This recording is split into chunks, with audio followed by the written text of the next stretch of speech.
അപ്പോൾ അനുസാരം ഇന്ന് നമ്മൾ സംസാരിക്കുന്ന വിഷയം എന്ന് പറയുന്നത് ഈ പെന്തക്കോസ്തിലെ യുവാക്കളെ പറ്റിയുള്ള വിഷയങ്ങളാണ് ചർച്ച ചെയ്യുന്നത്. അതായത് പെന്തക്കോസ് വിഭാഗത്തിലെ ചെറുപ്പക്കാർ, യുവാക്കൾ, അവർക്ക് ഒത്തിരി പ്രശ്നങ്ങളുണ്ട്. അപ്പോൾ ആ പ്രശ്നങ്ങളൊന്നും സഭകൾ അഡ്രസ്സ് ചെയ്യാതിരിക്കുകയും അത് മുഖാന്തരം ഒരുപാട് യുവാക്കൾ പെന്തക്കോസ് വിട്ടു പോകുന്ന ഒരു അനുഭവമാണ്. ഇതിനെ നമുക്ക് എങ്ങനെ ഇതിനൊരു പരിഹാരം കണ്ടെത്താൻ പറ്റും? ആദ്യം തന്നെ പെന്തക്കോസ്തിലെ യുവാക്കൾ മാത്രമല്ല, എല്ലായിടങ്ങളിലും യുവാക്കളായിട്ടുള്ള ആളുകൾക്കൊരു മാറ്റം ഉണ്ടായിട്ടുണ്ട്.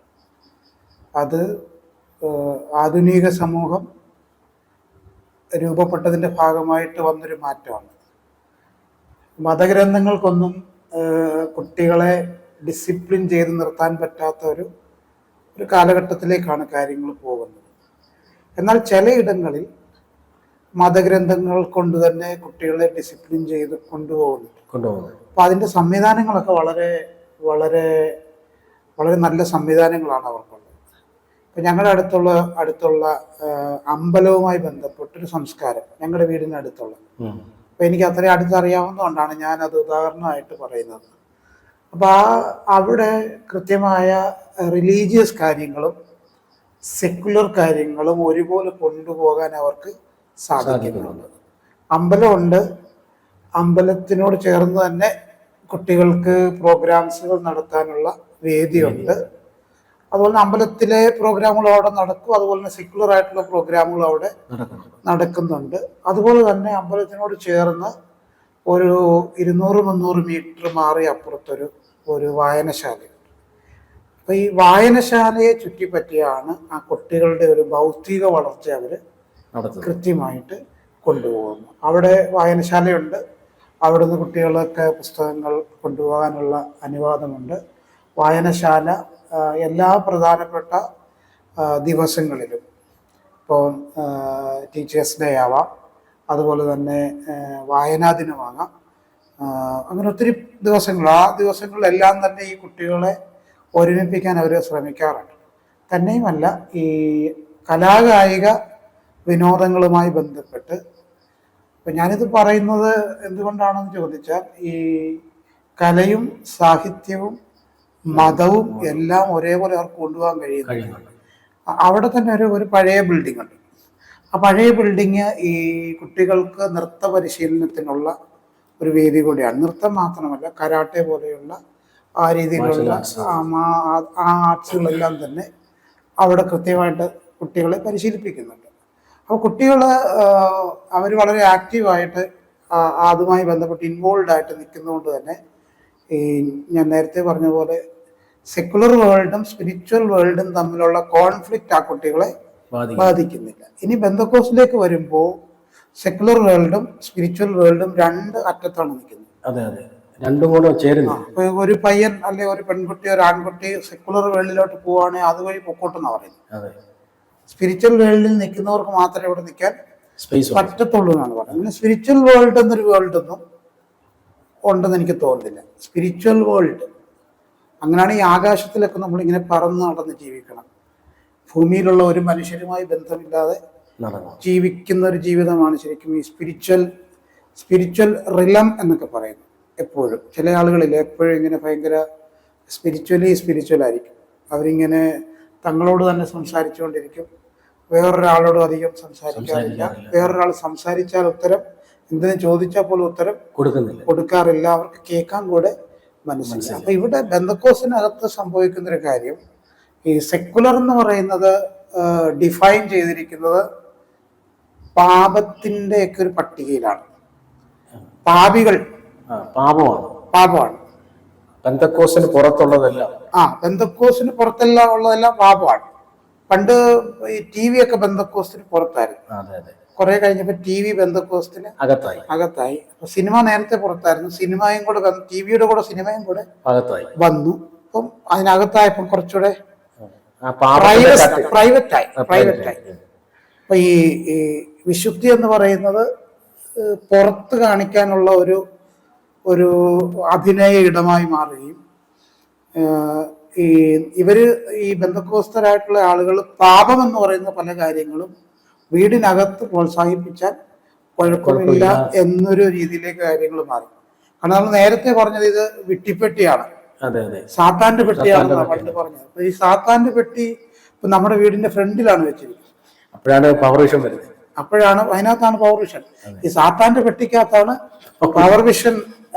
KC ജോൺ സാറിന്റെ പവർ വിഷൻ ചാനലിലെ വ്യത്യസ്തമായ പ്രോഗ്രാമുകൾ വരുന്നത്. നമ്മളെ സംബന്ധിച്ച് നമ്മൾ തന്നെ വിശുദ്ധി എന്ന് പറഞ്ഞ ചില കാര്യങ്ങൾ ഇങ്ങനെ ക്രമപ്പെടുത്തി വെച്ചിട്ടുണ്ട്, അത്രയേ ഉള്ളൂ. പക്ഷേ ഈ വിശുദ്ധമല്ലാത്ത കാര്യങ്ങൾ ലോകരായിട്ടുള്ള ലോകരെന്ന് പറയുന്ന ആളുകൾ ചെയ്യുന്ന പല കാര്യങ്ങളും നമ്മളും നമ്മുടെ വീടിനകത്ത് അത്തരം പ്രവൃത്തികളെ പ്രോത്സാഹിപ്പിക്കുന്നു ഉണ്ട്. അപ്പൊ നമ്മൾ ഈ ചോദ്യത്തിലേക്ക് ഇതുവരെയും വന്നിട്ടില്ല. ചോദ്യത്തിലേക്ക് വരുമ്പോൾ എന്തുകൊണ്ടാണ് ചെറുപ്പക്കാരായിട്ടുള്ള ആളുകൾ എയ്ത്തീസ്റ്റ് ആയിട്ട് മാറുന്നു, മറ്റു മതങ്ങളിലേക്ക് പോകുന്നു, അതുപോലെ തന്നെ മറ്റ് വിശ്വാസധാരകൾ സ്വീകരിക്കും. ഇതിനകത്ത് ഇപ്പം എയ്ത്തീസ്റ്റ് ആവാൻ പാടില്ല എന്ന് നമുക്ക് പറയാൻ പറ്റില്ല. അത് ആ പോകുന്ന ആളിൻ്റെ കൃത്യമായ അയാളുടെ റൈറ്റാണത്. ഇപ്പം ബന്ധക്കോസിനകത്തുനിന്ന് ഒരാൾ ഹിന്ദു മതത്തിലേക്ക് പോകുമ്പോൾ you cannot become A Hindu എന്ന് നമുക്ക് പറയാൻ പറ്റില്ല. അങ്ങനെ നമ്മൾ പറയുമ്പോൾ ഒത്തിരി ഹിന്ദുക്കൾ ഇങ്ങോട്ട് വന്നിട്ടാണ് ഈ ഇത്തരം സഭകൾ, അല്ലേ? മറ്റ് മതങ്ങളിൽ നിന്ന്, ഹിന്ദുക്കൾ മാത്രമല്ല മറ്റു മതങ്ങളിൽ നിന്ന് ഒത്തിരി പേര് ഇങ്ങോട്ട് വന്നതിന് ശേഷമാണ് ഈ സഭ അല്ല ഈ മതം എന്ത് ചെയ്തത്, ഈ സഭ എന്ത് ചെയ്തത്, വളർന്നു. അപ്പോൾ ഒരാൾക്ക് എയ്ത്തീസ്റ്റ് ആവാനും ഹിന്ദു ആകാനും മുസൽമാനാകാനും ബുദ്ധിസ്റ്റ് ആകാനും ജൈനിസ്റ്റ് ആവാനും സ്വരാഷ്ട്രീയൻ മതം സ്വീകരിക്കാനും ഇനി മതരഹിതമായി സഞ്ചരിക്കാനുമുള്ള ഒരു ഒരു ഭരണഘടനാപരമായ സ്വാതന്ത്ര്യം നിലനിൽക്കുന്ന ഒരു സമൂഹത്തിലാണ് നമ്മൾ ജീവിക്കുന്നത്. ഇതിനകത്ത് ഏറ്റവും പ്രധാനപ്പെട്ട ഒരു പ്രശ്നം എന്ന് പറഞ്ഞാൽ നമ്മുടെ ഇടയിലെ കുട്ടികളുടെ കൊഴിഞ്ഞുപോക്കാണ്. അപ്പൊ ഇവിടെ actually we are giving more focus on പെർഫോമൻസിനാണ് ഇവിടെ നമ്മൾ കൂടുതൽ ഫോക്കസ് കൊടുക്കുന്നത്. എത്രയും പെർഫോം ചെയ്യാമോ. എന്തിനാണ് പെർഫോമൻസിന് ഫോക്കസ് കൊടുക്കുന്നതെന്ന് ചോദിച്ചാൽ ലീഡേഴ്സിൽ ഈ കുട്ടികൾ കാണുന്നത് അതാണ് ഞാൻ പറയാൻ വരുന്നത്. എന്തുകൊണ്ടാണ് പെർഫോമൻസിന് കൂടുതൽ പ്രാധാന്യം കൊടുക്കുന്നതെന്ന് ചോദിച്ചാൽ ജെയിൻ സാർ കൂടുതൽ പെർഫോം ചെയ്യുമ്പോൾ, ജെയിൻ സാർ ഇപ്പം എന്നെക്കാളും കൂടുതൽ പെർഫോം ചെയ്താൽ ജെയിംസ് സാറിന് കൂടുതൽ വേദികൾ കിട്ടുകയും ജെയിൻ സാറിന് ആ വഴി കൂടെ ധാരാളം സാമ്പത്തിക സ്രോതസ്സുകൾ കണ്ടെത്താനും പറ്റും. അപ്പൊ ഇത് ശരിക്കും പറഞ്ഞാൽ ബന്ധക്കോസിനെ പറ്റി നമ്മൾ പരിശോധിക്കുമ്പോൾ ഇതൊരു കുറച്ച് ആളുകൾക്ക് മാത്രം ജീവിക്കാനുള്ളൊരു ജീവനോപാധിയായി തരം താഴ്ന്നു, ലിമിറ്റഡായി, അത് റെസ്ട്രിക്റ്റഡായി. അതുകൊണ്ട് തന്നെ ഇവിടെ ആ ഫോക്കസ് അങ്ങോട്ടാണ് പോകുന്നത്. ഫോക്കസ് എത്ര രൂപ കിട്ടും, അല്ലെ എത്ര സമ്പത്ത് ഉണ്ടാക്കാൻ പറ്റും. കഴിഞ്ഞ ദിവസം ഞാനൊരു പാസ്റ്ററെ വിളിച്ചപ്പോൾ അദ്ദേഹം പറഞ്ഞത്, ഞാൻ ചോദിച്ചു പാസ്റ്ററിന് മാറ്റമുണ്ടോ ഈ വർഷം മാറ്റമുണ്ടോ? മാറ്റം നോക്കുന്നുണ്ട് സാറേ, ഇപ്പം എനിക്കൊരു 80,000 രൂപ കിട്ടുന്നുണ്ട്. അപ്പം അടുത്ത് എനിക്ക് അതേ റേഞ്ചിൽ തന്നെയുള്ള ചർച്ച കിട്ടുവാണെങ്കിൽ ഞാൻ അങ്ങോട്ട് പോകുന്നുള്ളൂ. മക്കളെ പഠിപ്പിക്കണം, ഒത്തിരി കാര്യങ്ങളുണ്ട് എന്നൊക്കെ പറയുന്നുണ്ട്. അപ്പം നമ്മുടെ ഈ ചർച്ചിലേക്ക് വരുന്ന ഈ കുട്ടികളെ നമ്മൾ അവരെ ഗൈഡ് ചെയ്യണമെങ്കിൽ ആദ്യം നമ്മൾ സുരക്ഷിതരായിരിക്കണം, അല്ലേ? ഇതൊരു സുരക്ഷിതത്വത്തിൻ്റെ പ്രശ്നം കൂടിയാണ്. മെൻ്റലി, സ്പിരിച്വലി, ഫിസിക്കലി, ഇമോഷണലി എല്ലാം നമ്മൾ ലീഡേഴ്സ് എന്തായിരിക്കണം, എക്യുപ്ഡ് ആയിരിക്കണം. അവർക്ക് അതിനുള്ള പക്വത ഉണ്ടെങ്കിൽ മാത്രമേ ഈ കുട്ടികളെ എന്ത് ചെയ്യാൻ പറ്റത്തുള്ളൂ. യുവാക്കളായിട്ടുള്ള ആളുകളെ കൃത്യമായിട്ട് അവരെ നമുക്ക് അഡ്രസ്സ് ചെയ്യാനായിട്ട് പറ്റത്തുള്ളൂ. അപ്പോൾ കൂടുതൽ കുട്ടികൾ മുമ്പേ പറഞ്ഞതുപോലുള്ള അനുഭവത്തിലേക്ക് പോകുന്നുണ്ട്. തന്നെയുമല്ല, നമുക്ക് നമ്മുടെ ചർച്ചകളിൽ ഏറ്റവും കൂടുതലുള്ളത് പ്രസംഗങ്ങളാണ്. പ്രസംഗങ്ങൾ. ഇപ്പോൾ പാട്ട് കൂടുതൽ ഉള്ള സഭകളുമുണ്ട്. പ്രസംഗത്തിനേക്കാളും കുട്ടികൾക്ക് ഇഷ്ടം പാട്ടാണ്. പാട്ട് പാടാൻ വേണ്ടി തന്നെ കുട്ടികൾ കൂടുതൽ സഭയിലേക്ക് വരുന്ന, കൂടെ പാടാൻ വരുന്ന കുട്ടികളും ഉണ്ട്, കൂട്ടത്തിൽ നിന്ന് പാടുന്നവരുണ്ട്. അവർക്ക് ഭയങ്കര ഇഷ്ടമാണ് ആ ഒരു കാര്യം. അല്ലാതെ ഈ പ്രസംഗങ്ങളോട് കുട്ടികൾക്ക് വലിയ താല്പര്യം ഉണ്ടാകുന്നില്ല. അപ്പൊ പ്രസംഗങ്ങളിൽ കുട്ടികൾക്ക് എന്തുകൊണ്ട് താല്പര്യം ഉണ്ടാകുന്നില്ല എന്ന് പരിശോധിച്ചാൽ പ്രസംഗത്തിലൂടെയും അവര് ഉദ്ദേശിക്കുന്ന ഒരു ലെവലിലേക്ക് വരുന്നില്ല ഈ പ്രസംഗം പോലും. പ്രസംഗം എന്ന് പറയുന്ന സംഭവം കേൾവിക്കാരെ അട്രാക്ട് ചെയ്യുന്ന വളരെ പ്രധാനപ്പെട്ട ഒരു കലയാണ്. പെർസുവേസീവ് ഇൻ നേച്ചർ എന്നാണ് പറയുന്നത്. ആളുകളെ അയാളിലേക്ക് വലിച്ചുകൊണ്ട് പോകുന്ന ഒരു കാന്തിക ശക്തി പ്രസംഗത്തിനുണ്ട്. മാർട്ടിൻ ലൂതർ കിങ്ങിന്റെ ഐ ഹാവ് എ ഡ്രീം എന്ന് പറയുന്ന പ്രസംഗമുണ്ട്. അതുപോലെ തന്നെ നമ്മുടെ ജൂലിയസ് സീസറിനകത്ത് മാർക്ക് ആന്റണി, സീസറിന്റെ ഭരണത്തിന് ശേഷം മാർക്ക് ആന്റണി നടത്തുന്ന ഒരു വലിയ പ്രസംഗമുണ്ട്. അങ്ങനെ ഒത്തിരി പ്രസംഗങ്ങളുണ്ട്. അപ്പം നമ്മുടെ ആളുകളെ സംബന്ധിച്ച് നമ്മുടെ പ്രസംഗങ്ങളിലൂടെ ഈ ചെറുപ്പക്കാര് നമ്മളിൽ നിന്ന് കൂടുതൽ അകലുകയാണ്. ഒരിക്കൽ പോലും അടുത്തേക്ക് എന്ത് ചെയ്യുന്നില്ല, അടുത്തേക്ക് വരുന്നില്ല. ഒരു 90കളിലേക്ക് ഒരു പശ്ചാത്തലം നമ്മൾ പരിശോധിക്കുമ്പോൾ 90, 85, 90 ആ വർഷങ്ങളിലേക്ക് ഒരു പശ്ചാത്തലം നമ്മൾ പരിശോധിക്കുമ്പോൾ നല്ല കണ്ടന്റ് ഉള്ള പ്രസംഗങ്ങളുണ്ടായിരുന്നു. അതിനേക്കാൾ ഉപരി ആളുകളെ അവരിലേക്ക് വലിച്ചു കൊണ്ടുപോകാനുള്ള കാന്തിക ശക്തി അവർക്ക് അവരുടെ വാക്കുകളിലുണ്ടായിരുന്നു. അപ്പൊ അത്തരം പ്രസംഗങ്ങൾ നമ്മൾ കേൾക്കുമ്പോൾ കുറെ കൂടെ നമ്മൾ ഈ ക്രിസ്തീയ വിശ്വാസത്തിലും ബന്ധക്കോസ്ത അനുഭവങ്ങളിലും ഒക്കെ നമ്മൾ ഉറച്ച് നിൽക്കുമായിരുന്നു. നമ്മളൊക്കെ അതിന്റെ ഒരു ബാക്കി പത്രങ്ങളാണ്. പക്ഷെ ഇന്നത്തെ കുട്ടികൾക്ക് അങ്ങനെ നിൽക്കാനായിട്ട് പറ്റുന്നില്ല. കാരണം അവരുടെ വിഷയങ്ങളെ ഒരിക്കൽ പോലും എന്ത് ചെയ്യുന്നില്ല, പ്രസംഗകര് അല്ലെങ്കിൽ സഭ എന്ത് ചെയ്യുന്നില്ല, അഡ്രസ് ചെയ്യുന്നില്ല എന്നുള്ളതാണ് ഏറ്റവും പ്രധാനപ്പെട്ട കാര്യം. തന്നെയുമല്ല, പ്രസംഗങ്ങളിലെ ഫാന്റസി, മായാലോകം, പ്രസംഗത്തിനകത്ത് വെളിപ്പെടുന്ന മനോരാജ്യം, അതൊരു വലിയ പ്രശ്നമാണ്. മനോരാജ്യം അതൊരു വലിയ പ്രശ്നമാണ്. സ്പിരിച്വലി കുറച്ചും കൂടെ എക്യുപ്ഡ് ആയിട്ടുള്ള പ്രായമുള്ള ആധ്യാത്മിക നിലവാരം പുലർത്തുന്ന ആളുകളെ സംബന്ധിച്ച് നമ്മൾ ഈ പറയുന്ന കാര്യങ്ങൾ അവർക്ക് പെട്ടെന്ന് മനസ്സിലാവും. പക്ഷെ കുട്ടികളെ സംബന്ധിച്ച് അവർക്ക് മനസ്സിലാകണമെന്നില്ല. അടുത്ത ആഴ്ച ദൈവം നിനക്കൊരു അത്ഭുതം ചെയ്യും എന്ന് പറയുമ്പോൾ അടുത്ത ആഴ്ച ഒരു അത്ഭുതം അവന് നടന്നില്ലെങ്കിൽ അവനെന്ത് ചെയ്യും? അവന് സംശയം തോന്നും. ഒന്നത്. രണ്ടാമത്തെ കാര്യം എന്ന് പറയുന്നത് സ്വർഗത്തെ പറ്റിയുള്ള ചിന്തകൾ. ഒരു മനോരാജ്യം, നിങ്ങൾ നന്നായി ജീവിച്ചാൽ നിങ്ങൾക്ക് സ്വർഗത്തിൽ എത്താം, കർത്താവ് വരുമ്പോൾ നിങ്ങൾക്ക് പോകാം. അപ്പൊ തീർച്ചയായിട്ടും അത്തരം കാര്യങ്ങൾ പറയുമ്പോൾ അതിനെ ഒരു റിയാലിറ്റി എന്ന രീതിയിൽ പറയാതെ അങ്ങനെ സംഭവിക്കും, വി ബിലീവ് സോ, കർത്താവ് എപ്പോഴാണ് വരുന്നതെന്ന് നമുക്കറിയില്ല, നമ്മുടെ ഒരു പ്രതീക്ഷയാണത്, നമ്മുടെ ഒരു പ്രത്യാശയാണ്. അതെപ്പോൾ സംഭവിക്കും, എങ്ങനെ സംഭവിക്കും എന്നതും നമുക്ക് കൃത്യമായി പറയാൻ കഴിയില്ല. പക്ഷെ നമുക്ക് ആ ഒരു പ്രതീക്ഷ ഉണ്ടാവണം എന്ന് കൃത്യമായി കുട്ടികളെ എന്ത് ചെയ്യണം, ബോധ്യപ്പെടുത്തണം. പിന്നെ അവരുടെ മറ്റു പ്രശ്നങ്ങളെന്ന് ചോദിക്കുന്നത് വിദ്യാഭ്യാസം, അതുപോലെ തന്നെ തൊഴില്, വിവാഹം, ഇതുമായി ബന്ധപ്പെട്ട് നമ്മൾ ഒരു കാര്യം എന്ത് ചെയ്യുന്നില്ല, ചർച്ച ചെയ്യുന്നു. എഡ്യൂക്കേഷൻ, മെയിനായിട്ട് എഡ്യൂക്കേഷനുമായി ബന്ധപ്പെട്ട് ചിന്തിക്കുമ്പോൾ എഡ്യൂക്കേറ്റഡ് പ്രൊഫഷണൽസ് ആർ സിന്നേഴ്സ് എന്ന രീതിയിലാണ് നമ്മുടെ ഒരു സമീപനം. വിദ്യാഭ്യാസം ചെയ്യുന്നത് തന്നെ പാപമാണ്. അറിവ് ചേർപ്പിക്കുന്നു നമ്മൾ പറയുന്നത്, അറിവ് ചേർപ്പിക്കുന്നത് കൊണ്ടാണ് നിങ്ങൾ ഇങ്ങനെയൊക്കെ സംസാരിക്കുന്നത്. നമ്മുടെ ഈ ടോക്ക് പോലും ആളുകൾ ഇങ്ങനെയാണ് അതിനെ കാണുന്നത്. അത് ശരിക്കും പറഞ്ഞാല് എമൗസിലേക്ക് പോയ ശിഷ്യന്മാരുടെ അവസ്ഥയാണ് പല ആളുകൾക്കും. കാരണം അകത്തെ കണ്ണ് ഇതുവരെ എന്ത് ചെയ്തിട്ടില്ല, തുറന്നിട്ടില്ല. ഈ അകക്കണ്ണ് തുറന്ന് കാണുന്ന കുറച്ച് കാര്യങ്ങളാണ് നമ്മൾ പറയുന്നത്. ഇപ്പം നമുക്ക് സമയം ഉണ്ടായിട്ടൊന്നും അല്ല, നമ്മൾ ഈ തിരക്കിനിടയിൽ ഇത്തിരി സമയം മാറ്റിവെച്ച് നമ്മുടെ സമൂഹത്തിൻ്റെ ഒരു വളർച്ചയ്ക്ക് വേണ്ടി എന്തെങ്കിലും ചെയ്യണം എന്ന് വെച്ചുകൊണ്ട് തന്നെയാണ് ഞങ്ങൾ ഈ വീഡിയോ ഒക്കെ ചെയ്യുന്നത്. അപ്പം കുട്ടികളെ സംബന്ധിച്ച് ഞാൻ നേരത്തെ പറഞ്ഞ പോലെ എഡ്യൂക്കേറ്റഡ് ആയിട്ടുള്ള ആളുകളെ നമുക്ക് താല്പര്യമില്ല.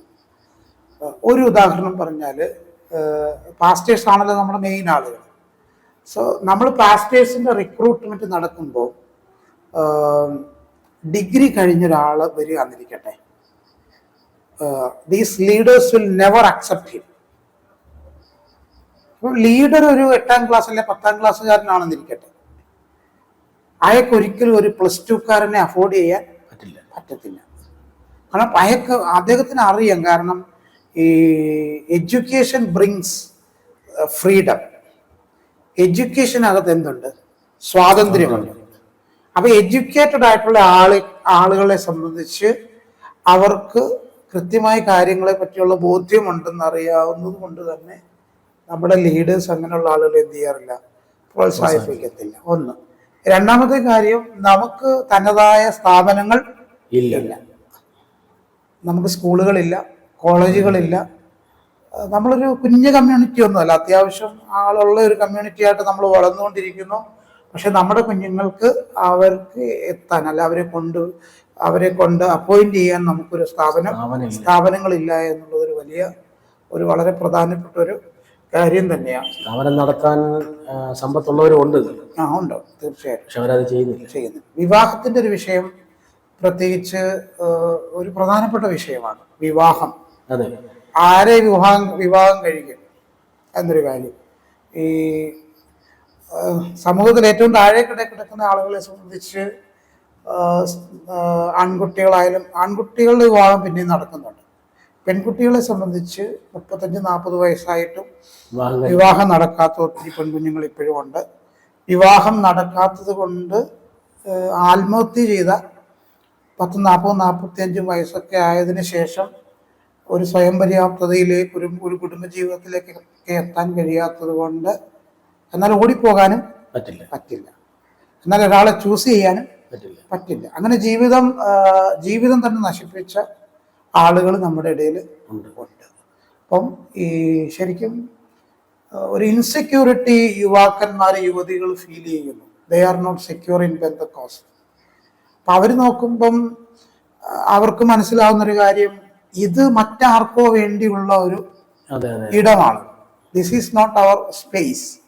കാരണം നമ്മുടെ ചർച്ചകളിൽ അവർക്കൊരു റെപ്രസെന്റേഷൻ ഇല്ല, അല്ലേ? പ്രസംഗത്തിനകത്ത് അവർക്ക് റെപ്രസെന്റേഷൻ ഇല്ല. പാട്ടുകളുടെ ഇടയിലും കാണാൻ അവർ ചിലപ്പോൾ ഒന്ന് വന്നുപോയി എന്ന് മാത്രമേ ഉള്ളൂ. അല്ലാതെയുള്ള പിന്നെ ഈ PYPA, YP, CEM അങ്ങനെയുള്ള കുറെ യൂത്ത് വിങ്ങുണ്ട്. ഈ യൂത്ത് വിങ് പോലും പാസ്റ്റർമാരാണ് എന്ത് ചെയ്യുന്നത്, കൺട്രോൾ ചെയ്യുന്നത്. അപ്പൊ അവരുടെ കയ്യിലാണ് ഈ കാര്യങ്ങളെല്ലാം എന്ത് ചെയ്യുന്നത്, പോകുന്നത്. ഈ കുട്ടികളെ സംബന്ധിച്ച് അവർക്ക് സ്വന്തമായിട്ടൊരു സ്ട്രാറ്റജി മെയിൻറ്റെയിൻ ചെയ്ത്, അല്ലെങ്കിൽ ഒരു പ്ലാൻ ഉണ്ടാക്കി ആ പ്ലാനിനനുസരിച്ച് പ്രോഗ്രാം എക്സിക്യൂട്ട് ചെയ്യാനുള്ള സ്വാതന്ത്ര്യം കുട്ടികളെ സംബന്ധിച്ച് അവർക്ക് ഇല്ല എന്നുള്ളതാണ് പ്രധാനപ്പെട്ട ഒരു കാര്യം എന്ന് പറയുന്നത്.